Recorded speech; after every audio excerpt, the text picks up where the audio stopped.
The sun beat down on the freshly painted houses of Pine Grove Estates. It was the kind of summer heat that made the air shimmer above the pavement. After weeks of unpacking boxes and arranging furniture, the new homeowner finally had a day to enjoy one of the perks that had convinced him to buy in this neighborhood, the community pool. He grabbed a small blue cooler filled with cold drinks and snacks, locked his front door, and walked the short path to the pool area. The excitement of finally using his own community pool put a spring in his step. He'd worked hard for years at his tech company, saving every extra dollar for the down payment on this house. Today was about enjoying the fruits of that labor. The pool area was nearly empty when he arrived. Just a mom with two small kids splashing in the shallow end. He nodded politely as he chose a lounge chair in the corner, setting down his cooler and beach towel. The water looked inviting, crystal clear and cool against the baking heat of the day. After settling in, he put on his wireless headphones, selected his favorite playlist, and leaned back on the chair. The music washed over him as he closed his eyes, feeling the tension of the past few months, the mortgage applications, the bidding war for the house, the stress of the move, begin to melt away. This was exactly what he needed. What he didn't see was the woman watching from her kitchen window in the house that backed up to the pool area. She'd lived in Pine Grove Estates since it was first built. She prided herself on knowing everyone in the community and keeping an eye on things. "There's someone at the pool I've never seen before," she said to her husband, who was reading a newspaper at the kitchen table. Her husband barely looked up. "Probably one of the new folks who moved in recently. I heard the Patels sold their place last month." But the woman wasn't convinced. She'd been the unofficial neighborhood watchdog for 15 years. To her, unfamiliar faces weren't just new neighbors, they were potential threats. "He doesn't look like he belongs here," she muttered, more to herself than her husband. "How did he even get in? You need a key card for that gate." Her husband sighed. "Maybe because he lives here. Just like us?"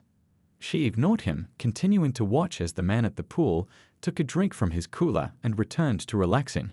Something about the situation didn't sit right with her. Or perhaps something about him. After a few more minutes of observation, she made up her mind. "I'm calling the police," she announced, reaching for her phone. "What? Why?" her husband asked, finally putting down his paper. "He's just sitting there." "Exactly. Just sitting there like he owns the place. We don't know him. What if he jumped the fence? What if he's casing the neighborhood?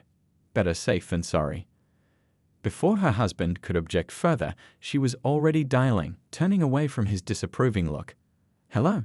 Yes, I'd like to report a suspicious person at the Pine Grove Estates community pool." "No, he's not a resident. At least I've never seen him before, and I know everyone here." "Yes, I'll hold." Back at the pool, completely unaware of the drama unfolding, the new homeowner was finally feeling at peace. The playlist had reached his favorite song, and he was considering taking his first dip in the pool.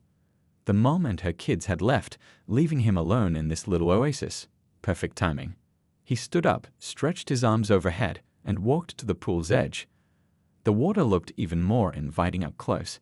He dipped a toe in, enjoying the cool sensation against his skin. Just as he was about to dive in, he noticed a police cruiser pulling into the parking lot visible from the pool gate. "That's strange," he thought, watching as two officers stepped out of the vehicle. It never crossed his mind that they might be there for him. Why would they be? This was his neighborhood now, his pool, his home. He had no idea that his peaceful afternoon was about to turn into something else entirely, a confrontation that would change not just his day, but the entire community around him. 3 weeks after the community meeting, Pine Grove Estates was buzzing with activity. The newly formed Community Connection Committee had wasted no time in putting their ideas into action. On this sunny Saturday morning, the homeowner was arranging tables at the pool area, which had been transformed with streamers, balloons, and a banner that read Pine Grove Neighbors Brunch. The place where he had once been confronted by police was now the site of the community's first monthly get-together. "Need any help with those chairs?" called a familiar voice.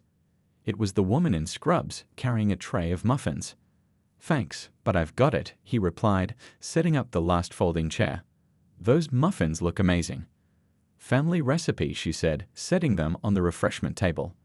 "Though I can't take credit. My mom made them this morning when she heard about our event." They stood back, admiring their handiwork. In just 3 weeks, their committee had accomplished quite a bit. They'd created a new welcome packet for residents, organized a rotating schedule of hosts for newcomers, and planned today's brunch. Not everyone on the committee had agreed on every idea, but the discussions had been respectful and productive. "Hard to believe this all started with such an unpleasant incident," the woman in scrubs remarked. "Sometimes the worst moments lead to the best changes," the homeowner replied. People began arriving shortly after, carrying dishes and greeting each other warmly. Many neighbors who had never spoken before were introducing themselves, exchanging phone numbers, and discovering shared interests. The older man from next door approached with his wife, who carried the promised casserole. "My green bean masterpiece," she announced proudly. "And I brought copies of the recipe too, since everyone always asks." The woman who had called the police arrived a bit later than most. She stood hesitantly at the entrance to the pool area, a plate of cookies in her hands. The homeowner noticed her and walked over. "Glad you could make it," he said sincerely. "I almost didn't come," she admitted. "But my husband said that would defeat the whole purpose of what we're trying to do here." "Smart man, your husband," the homeowner smiled, gesturing toward the growing crowd. "Come on in. Those cookies look too good to miss." As the morning progressed, something remarkable happened. The initial awkwardness gave way to genuine conversation. A retired teacher discovered she had grown up in the same town as a young couple who had just moved in. The board president found a fellow jazz enthusiast in a quiet neighbor who rarely attended community events. 2 families realized their children attended the same school and arranged a carpool. The woman who had called the police slowly began to relax, joining conversations and even laughing at a joke told by the woman in scrubs. At one point, she and the homeowner found themselves alone by the refreshment table. "I've been thinking a lot about that day," she said quietly, rearranging a plate of fruit, "about why I did what I did." The homeowner waited, sensing she needed to say more. "I've lived here so long, I got used to knowing everyone. When things started changing, new people moving in, I got scared. Not of you specifically, but of change itself." She looked up at him. "That's not an excuse, just something I've realized about myself." "Change is hard for everyone," he replied. "I was nervous about moving here too, wondering if I fit in, if I'd made the right choice." "And now?" she asked. He looked around at the neighbors chatting and laughing together. "Now I think it might be the best decision I ever made." Later, as the event was winding down, the board president clinked his glass for attention. "I just want to thank everyone for coming today," he said, "especially our Community Connection Committee. What they've started here is something special." He raised his glass. "To new beginnings and good neighbors." As everyone applauded, a reporter from the local newspaper, who had been quietly taking notes in the corner, approached the homeowner. "Mind if I ask you a few questions?" she said. "I'm doing a piece on innovative community building approaches. Someone told me about what happened here and how you've all turned it around." The homeowner looked surprised. "It wasn't just me, it was everyone," he gestured around. "That's what makes it newsworthy," she replied. "Most stories like yours end with division, not unity." As the homeowner spoke with the reporter, explaining the committee's ideas and future plans, he noticed the woman who had called the police watching from nearby. She gave him a small nod, as if to say, "It's okay, tell the story." By the time the brunch ended and the last neighbors headed home, something had shifted in Pine Grove Estates. People lingered, helping to clean up, making plans to meet again, exchanging phone numbers and recipes. The pool area, once the site of such tension, had become a place of connection. Walking home with a stack of empty serving trays, the homeowner and the woman in scrubs chatted about the event's success. "You know what's amazing?" she said. "The police chief called me yesterday. He heard about what we're doing and wants to send some officers to our next event. Says he wants them to get to know the community they serve when there isn't a problem." The homeowner nodded thoughtfully. "That's exactly what we need." What had started as a terrible misunderstanding was becoming something none of them could have imagined, a model for change that would soon spread far beyond the boundaries of Pine Grove Estates. 6 months after the pool incident, Pine Grove Estates had changed in ways no one could have imagined. What began as a terrible misunderstanding had sparked a community transformation that was now being featured in the regional news. The homeowner stood in the community clubhouse, watching as people filed in for tonight's special event. The room had been rearranged with chairs in a circle rather than rows, a small but meaningful change that symbolized their new approach. Everyone equal, everyone seen, everyone heard. "Nervous?" asked the woman in scrubs, now one of his closest friends in the neighborhood. "A little," he admitted. "I've never spoken to a group this big before." Tonight's community forum was bringing together residents from 5 different neighborhoods across the city, along with police officers, local officials, and even the mayor. They all wanted to learn about what Pine Grove Estates was calling their neighbor-to-neighbor initiative. The woman who had called the police that day at the pool, now the co-chair of the Community Connection Committee alongside the homeowner, approached with a clipboard. "Standing room only," she said, looking both proud and a bit overwhelmed. "We had to add 30 more chairs." The homeowner smiled at her. Their unlikely partnership had become one of the most powerful stories in their community's transformation. From adversaries to allies, their journey represented everything their initiative stood for. "I never thought so many people would care about what happened here," he said. "People are hungry for good news," she replied, "for proof that things can get better when we're willing to have hard conversations." The board president called the meeting to order, welcoming visitors and explaining how the evening would work. Then he introduced the homeowner and his co-chair to share their story. As they walked to the front together, the homeowner felt a swell of emotion. 6 months ago, he'd been standing by that pool, humiliated as police questioned his right to be there. Now he was here, about to explain how that moment had sparked something remarkable. "Thank you all for coming," he began. "I'm going to tell you a story about a really bad day that led to something really good." He shared the pool incident honestly but without bitterness, describing how it had revealed deeper issues in their once disconnected community. His co-chair then spoke about her part in the story, her voice occasionally catching with emotion. "I made a terrible mistake that day," she said simply. "But our community made a choice not to let that mistake define us. Instead, we used it to build something better." Together, they outlined the changes they'd implemented. Monthly neighbor brunches that rotated between different areas of the community, ensuring everyone had a gathering within walking distance of their home. A buddy system that paired newcomers with established residents, giving new homeowners an immediate connection and resource. Community service days that brought neighbors together to help elderly residents with yard work, meal preparation, and home repairs.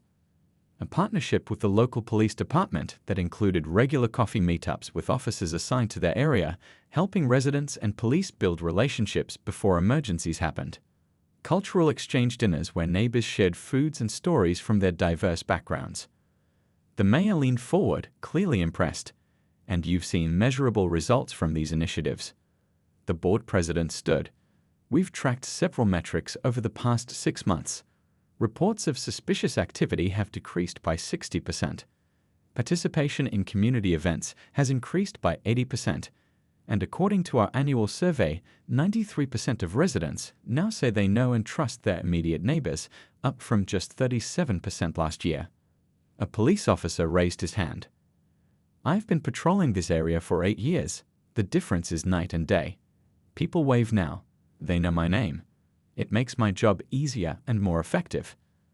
After the formal presentation, the meeting transitioned to small group discussions where Pine Grove residents shared their experiences with visitors. The homeowner circulated among the groups, answering questions and listening to feedback. The woman in scrubs pulled him aside at one point. "The mayor wants to implement this citywide," she said excitedly. "And 2 other cities have asked for our materials."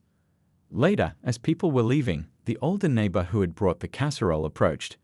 "You know," he said thoughtfully, "I've lived here 30 years, but it never felt like a real community until now. My wife and I were thinking of moving to be closer to our daughter, but we've decided to stay. This is home now." The homeowner felt a lump in his throat. Of all the feedback they'd received, somehow this meant the most. As the last visitors departed, the homeowner stood outside the clubhouse with his co-chair, looking up at the stars. "Could you have imagined this?" she asked quietly. "That day when the police showed up at the pool?" He shook his head. "Never. I was just hoping to swim without being arrested." They both laughed, the memory now transformed by everything that had come after it. My grandmother used to say that the most beautiful gardens often grow from the most difficult soil, she said. I never really understood that until now. The homeowner nodded, thinking about his journey in Pine Grove Estates. What had started with suspicion and hurt had blossomed into belonging and purpose. The incident hadn't defined him or his place in the community.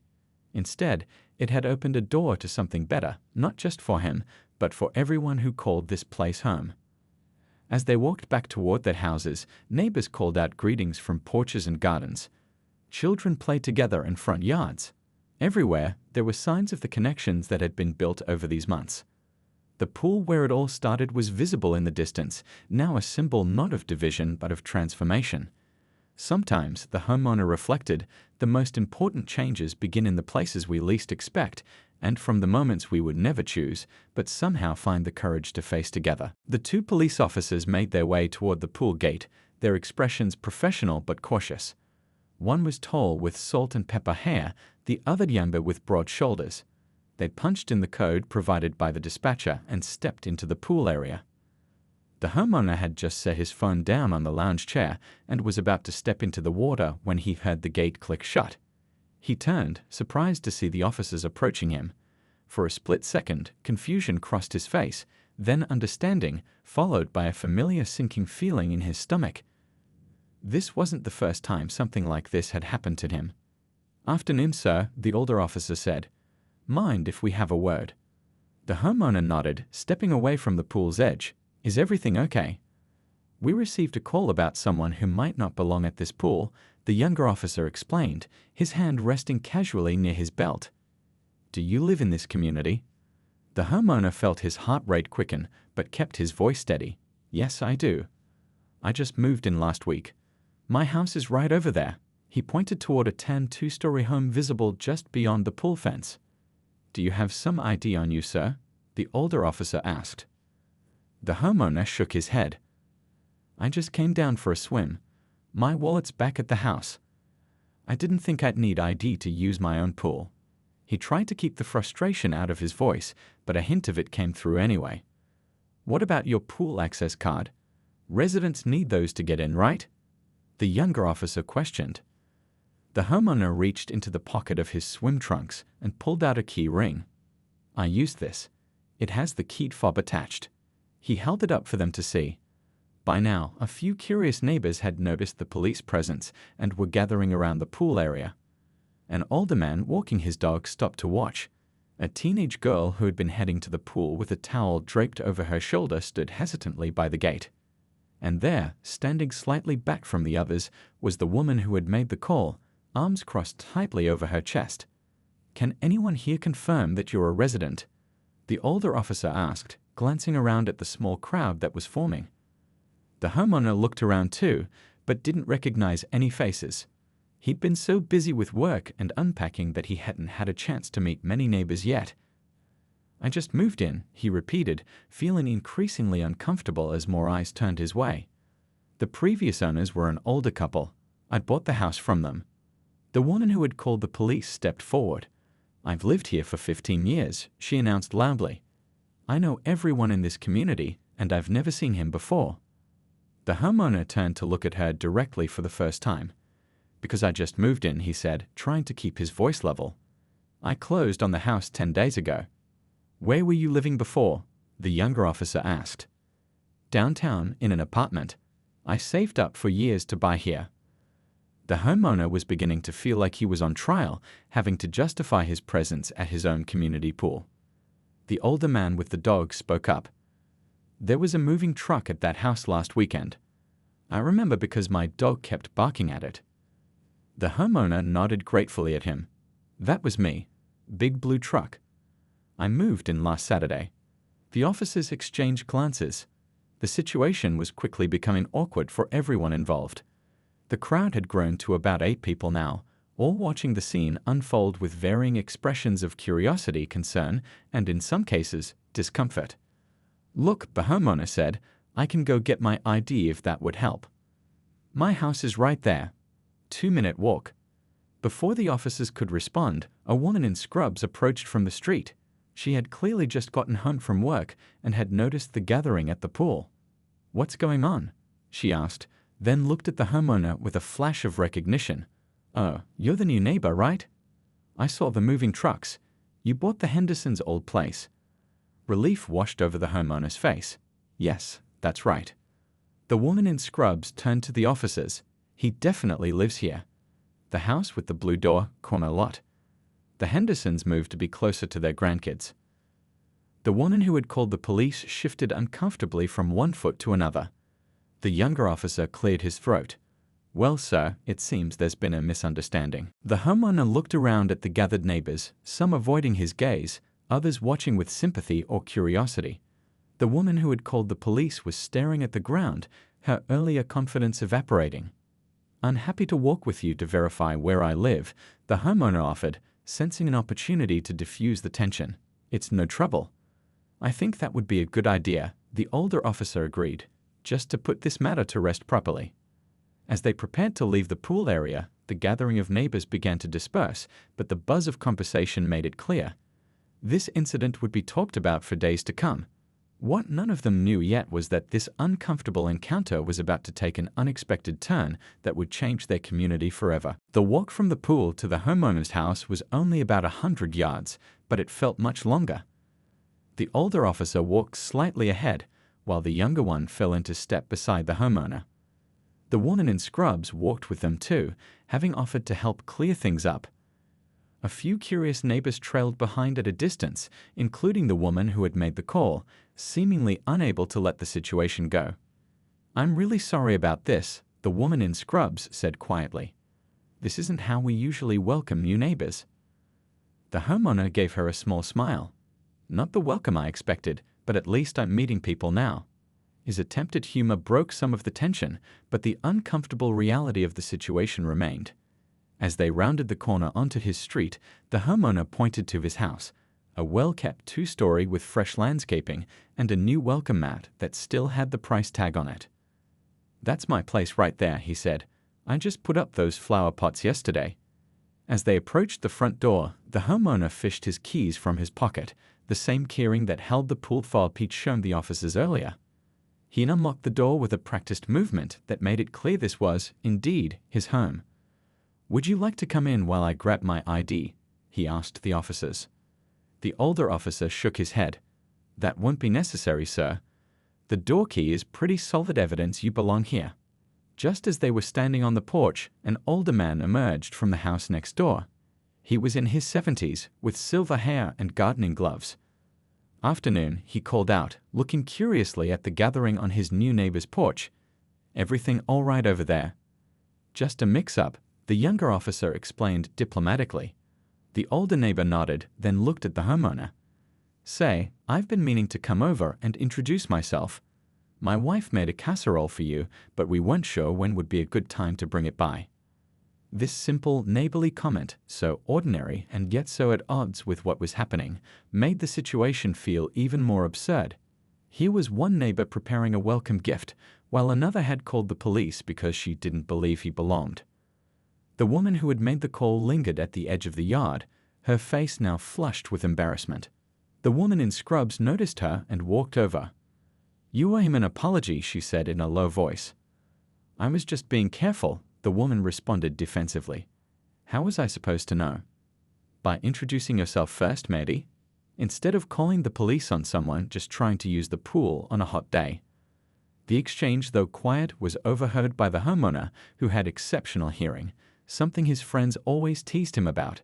He pretended not to notice, focusing instead on retrieving his wallet from just inside the door. He pulled out his driver's license and a copy of his closing papers, handing them to the older officer. "Here you go. Proof I own the place."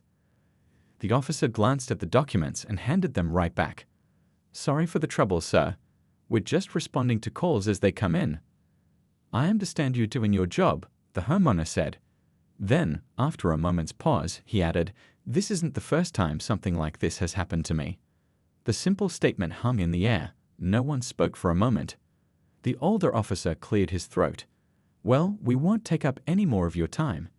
Enjoy your swim when you get back to it." He turned to leave, then stopped. "By the way, the community has an app where residents can introduce themselves. Might be worth checking out."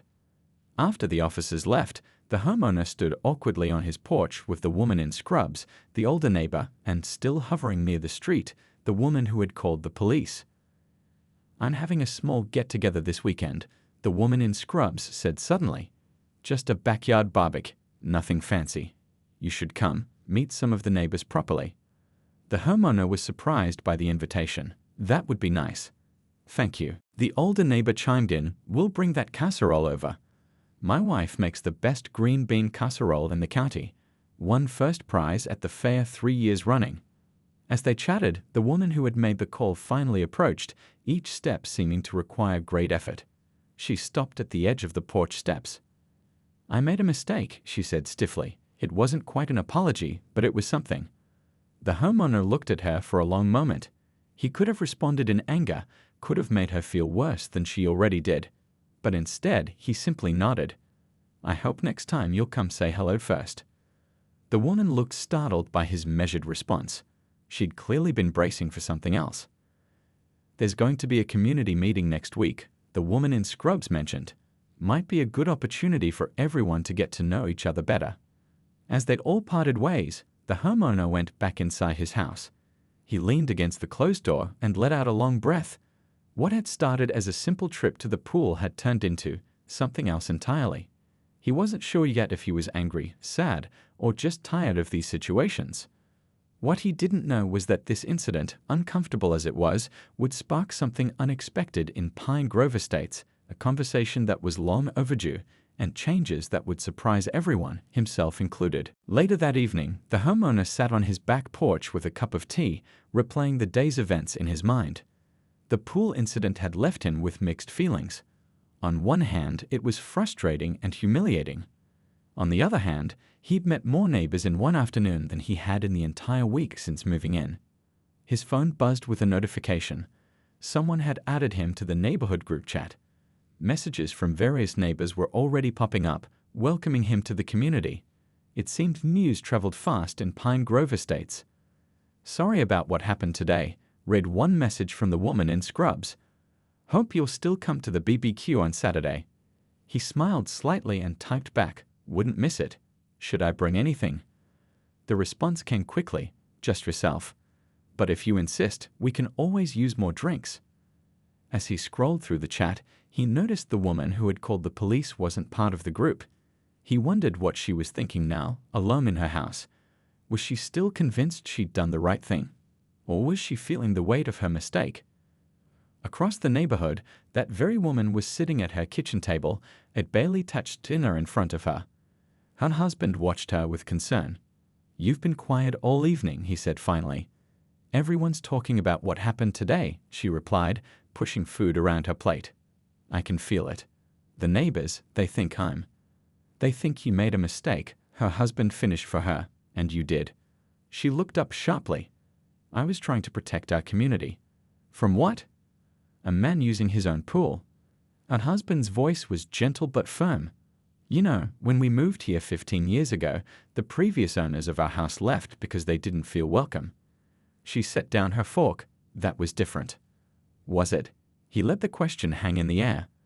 Meanwhile, the older officer who had responded to the call was completing his shift report. His younger partner looked over his shoulder.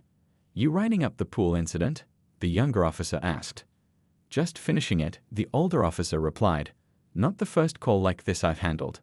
Won't be the last either." The younger officer sighed. That new homeowner handled it better than most would have.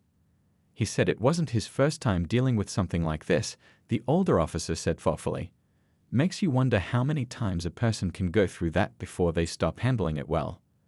The younger officer nodded, then changed the subject. "Chief's called a community outreach meeting next month. Says we need to build better relationships in the neighborhoods we serve." "About time," the older officer murmured, closing his laptop. The next morning, the homeowner decided to try the pool again. It was earlier this time, around 8 a.m., and the area was empty when he arrived. He set down his towel and was about to step into the water when he heard the gate open. His heart skipped for a second before he turned to see the woman in scrubs, dressed in workout clothes. "Morning swim?" she asked brightly. "Trying again," he replied with a small smile. hoping for fewer police visits today. She winced. Too soon for jokes. If I couldn't joke about these things, I'd never stop being angry, he said simply. She nodded, understanding in her eyes. I'm the community board secretary, by the way. There's a meeting tonight. Nothing fancy, just updates about landscaping and the fall festival plans. But it might be a good chance to meet people properly. No pressure, though. As they talked, another neighbor entered, the older man with the gardening gloves from next door. He was carrying a covered dish. Thought I might find you here, he called out cheerfully. My wife sent this over, that casserole I mentioned. Said I couldn't wait for you to come to us. He set the dish down on a nearby table. Best eaten warm, but it reheats well too. The homeowner was touched by the gesture. Thank you, that's really kind. Been living here 30 years, the older man said. Seen this community change a lot, some for better, some not. But good neighbors make all the difference. He looked meaningfully at the homeowner. And my wife, and I think you're going to be a good neighbor. Just then, the woman who had called the police appeared at the gate. She hesitated when she saw the group, clearly considering whether to leave. But after a moment, she pushed through the gate and walked stiffly toward them. The conversation stopped as she approached. The tension was palpable. Good morning, the homeowner said, breaking the awkward silence. Morning, she replied, not quite meeting his eyes. Then, as if she'd rehearsed it, she added, I want to apologize properly for yesterday. I was wrong to call the police without speaking to you first. The woman in scrubs and the older man exchanged surprised glances. I appreciate that, the homeowner said. It takes courage to admit a mistake. The woman nodded curtly, then added, I've lived here a long time. I thought I was protecting the neighborhood. I understand, the homeowner replied. I want to protect it too. That's why I moved here, because it seemed like a safe, caring community. Something in his words seemed to reach her. For the first time, she really looked at him. The community board meeting is tonight, the woman in scrubs interjected. 7 o'clock at the clubhouse. Everyone's welcome. The woman who had called the police nodded. I know. I've never missed one in 15 years. She paused, then added, Will you be there? Directing the question at the homeowner. I think I will, he replied. As they all went their separate ways a few minutes later, the homeowner felt something he hadn't expected to feel so soon after yesterday's incident, a tentative sense of belonging. The road ahead might not be smooth, but it was beginning to look like his new community had more to offer than he thought after yesterday's confrontation. What he didn't know yet was that tonight's seemingly routine board meeting would become a turning point, not just for him, but for the entire Pine Grove Estates community. The community clubhouse was nicer than the homeowner expected. Warm lighting, comfortable chairs, and a small table of refreshments in the corner gave it a welcoming feel.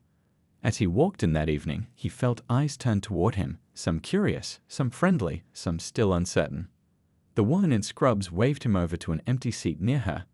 Glad you made it, she whispered as the board president, a tall man with a deep voice, called the meeting to order. The first 30 minutes were exactly what the homeowner had expected. Discussions about landscaping contracts, the upcoming fall festival, and a debate about whether to repaint the clubhouse. He sat quietly, observing how neighbors interacted with each other, who spoke up and who remained silent. The woman who had called the police sat 3 rows ahead, her back straight, occasionally taking notes. She hadn't acknowledged him when he arrived, but he had noticed her glance his way more than once. And now, the board president said, Before we finish, any new business or concerns from community members? The room fell quiet. Then, to everyone's surprise, the woman who had called the police raised her hand. Yes. The president acknowledged. She stood, her voice slightly shaky but determined. I think we need to discuss what happened yesterday at the community pool. A murmur went through the room. Some neighbors looked confused. Clearly not everyone had heard about the incident yet. For those who don't know, she continued, I called the police on our new neighbor because I didn't recognize him at the pool. I didn't introduce myself or ask questions first. I just assumed. She paused. It was wrong of me. The homeowner felt every eye in the room shift to him. The board president looked uncomfortable. I appreciate you bringing this up, the president said carefully, but perhaps this is a private matter best discussed. No, the homeowner found himself saying as he stood up. "I think this is exactly the right place to discuss it." The room grew completely silent. "What happened yesterday wasn't just about me and her," he continued. "It's about what kind of community this is." He looked around the room, making eye contact with several neighbors. "I bought a house here because it seemed like a great place to live. Safe, friendly, the kind of place where neighbors know each other." He took a deep breath. "But yesterday showed me that's not completely true yet. Not for everyone." An older woman in the back spoke up. "I've lived here 22 years, and I have to say, we've never been good at welcoming newcomers. When my husband and I moved in, it took months before anyone spoke to us." "Same here," called out a middle-aged man near the door. "Been here 5 years and still only know a handful of neighbors." Suddenly, people were speaking up from all around the room, sharing similar experiences. The woman in scrubs stood up. "I'm on the board, and even I have to admit we don't do enough to build real community here," she said. "We talk about property values and pool maintenance, but not about the people who actually live here." The board president looked both surprised and thoughtful. "What would you suggest we do?" The homeowner hadn't expected the conversation to go this way. He hadn't planned to speak at all. But now that he had started, ideas began flowing. What if we had regular neighborhood get-togethers? Not just the annual pool party, but smaller events where people could actually talk and get to know each other. "We could create a better welcome package for new residents," suggested another neighbor, "with important information and maybe a small gift. And a buddy system," added the woman in scrubs, "pairing new homeowners with established residents who can show them around and introduce them." The woman who had called the police stood again. "I volunteered for the neighborhood watch 5 years ago because I wanted to help keep our community safe. But somewhere along the way, I started seeing threats instead of neighbors." She looked directly at the homeowner. "I'm not proud of what I did yesterday, but maybe it can be a wake-up call for all of us." The board president nodded slowly. "I think you're right." He looked around the room. "Let's form a community connection committee to work on these ideas. Who wants to volunteer?" Hands went up around the room, far more than anyone expected. The homeowner raised his hand too, as did the woman who had called the police. As the meeting wrapped up, people lingered, talking in small groups. The atmosphere had changed. There was an energy and openness that hadn't been there before. The board president approached the homeowner. "That took courage," he said, extending his hand. "Speaking up like that on your first visit." "Sometimes uncomfortable moments lead to important conversations," the homeowner replied, shaking his hand. As he prepared to leave, the woman who had called the police approached him, looking nervous but determined. "I'd like to work with you on the committee," she said, "if that's okay with you." He studied her face and saw sincere regret there, along with something else, a genuine desire to make things right, not just with him, but with the community. "I think that's a great idea," he replied. Walking home under the streetlights, the homeowner reflected on the unexpected turn the evening had taken. What had started as an ugly incident at the pool was somehow transforming into something positive. A chance for real change in Pine Grove Estates. He wasn't naive enough to think one meeting would fix everything. Community building would take time, effort, and probably more uncomfortable conversations. But for the first time since moving in, he felt like he had found not just a house, but potentially a real home. What he couldn't know yet was that this was just the beginning of a transformation that would make Pine Grove Estates the talk of the entire region for all the right reasons.